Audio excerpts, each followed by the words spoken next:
Hamzah, we're human, part of your training routine in Chelsea. Can you just explain to us, we've been around a lot of boxers, but there's not many that put all these efforts into these extra parts. What is it that attracted you to do this?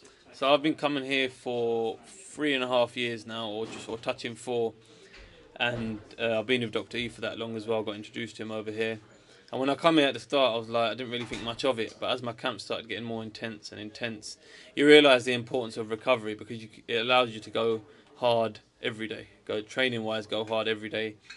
And yeah, here we are. I thought it'd be a better idea to invite the media down here rather than seeing a boxing gym like you do normally every day. Then, of course, you train in America. You've just come back from the UK. How's it like being back home? Are you, getting better, back to your normal food? It must be quite nice to be back in similar surroundings. Yeah, no, it's great. It is great, but I've accepted 2 camps ago that I'll be in America most of my life because as long as I keep winning and doing my thing, I'll be there training most of the time because I'm willing to dedicate myself to my craft and give it nothing but 100%. And obviously, boxing is about sacrifices at the end of the day. To be great, you got to sacrifice the pleasures in life. I mean, not totally and become depressed and everything. I don't mean nothing like that. But I mean, camp, only for camp. And yeah, that's what I'm willing to do. So that's why I go over to America. With that being said, camp's gone smoothly. Are you happy with where you are? Yeah, definitely. This is probably the smoothest camp I've had. I think it's my 4th camp with Ricky now, and we've gelled. We understand. We have a good understanding of each other. He understands me more as a fighter now, and how I move and how I do certain things.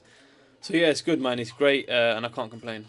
Do you feel you're seeing clear developments in your skills and in your ring craft? Do you think we're going to be seeing the best ever Hamzah Sheeraz next week? Yeah, without a doubt, without a doubt. I mean, it's definitely a cliche thing to say I'm going to be the best I've ever been.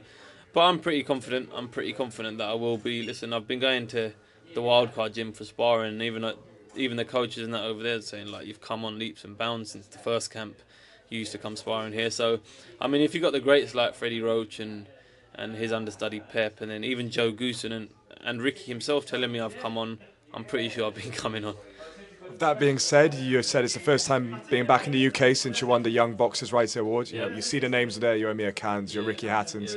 It must feel an honour to have been added to that list, and now would that give you that extra little bit of motivation maybe? Yeah, massively. Like I was saying earlier, when I got told I won the award when I was in America, I was like, yeah, it's great. I was very happy. But not until I come back 2 days ago and I saw it in the booklet, like Hamzah Sheeraz, and you see like the Ricky Hattons, the Prince of Seams. Then it really hits you like, okay, cool, you've got this award now. And I think the step after that is to get the crown next to my name, meaning I'll become a world champion. So hopefully I can hit that as well. When you're aiming for those goals, do you think your next test, Franciso Torres, he's got a draw against Benavidez, is that exactly the type of opponent you want? Of course. It could have been anyone. There was loads of names chucked at us, like world-level names as well. And we said yes to all of them, but I think whatever complications it come down to. And then Torres was the one who said yeah, and it was quite easy to get on with him. And listen, he's ranked higher than me. He knows his way around the ring. He knows what he's doing. He's not here to mess about or come to lay down, but hopefully I can get the job done in good fashion, inshallah. With that said, as you mentioned, he's got a high ranking. Is that something you want to do? Continue just to build yourself slowly up the rankings? Yeah, hopefully I win this fight, then I'll get a top 6 ranking with the WBC, get the silver belt under me as well, and then once you're in the top 6, I think a few more fights and I can get myself into either a mandatory position, or even if the champion decides to have a voluntary defence, if they choose me, then happy days. With that being said, are you someone that you're saying, even if I've got this ranking all that, I still want to take my time, maybe take 1 or 2 fights before I go for those guys? Or are you saying, whatever happens, I'll take? Whatever happens, I'll take. And I think that's down to Frank and Andy and my team, my dad and Taz. Because as a fighter, you'll fight anyone. Do you know what I mean? You'll fight anyone. That's why we do what we do. And we are the way we are, because we will fight anyone. But I think it all comes that controlling a fighter all comes down to the management. So just do what they say and keep winning. One name that's been mentioned, he said though he wants to wait until it's World Championship levels as a fellow Queensberry fighter and the British champion, Denzel Bentley. Is that British title something you want to win, or is it something that you feel, if I push forward past that level quickly, that's fine? It's not something I've always set out to win, but I've never written it off. I've never said, I don't want to win that. I want to go straight to world titles. Listen, if the opportunity presents itself, it presents itself, and I'll fight for it for sure. But yeah, I think what he said does make sense once we both get higher in the rankings, we can fight for an eliminator or something like that. I think that makes total sense, and yeah, hopefully we can get it on one day. Then another note, you've been very high up the cards. You've been to many large arenas, but this time you're going to be headlining live on BT Sport. It's your name on the top. Yeah. Is that going to give you that little bit extra to show the fans what you've got in your back? Of course it is. Of course it is. I mean, ever since I've been a kid, I've been going to Frank Warren shows. Back in even when I was like 8 or 9 years old, I used to go to them and watch all of them. The York Hall ones, MEN Arena ones, all the sellouts. And I always used to sit there and used to think, yeah, I can't wait till my name's up there one day. And July 16th, I make that a reality. And yeah, it's something I've always wanted to do. And hopefully I can shine under them lights when my opportunity arises. And can you just tell us how you're going to...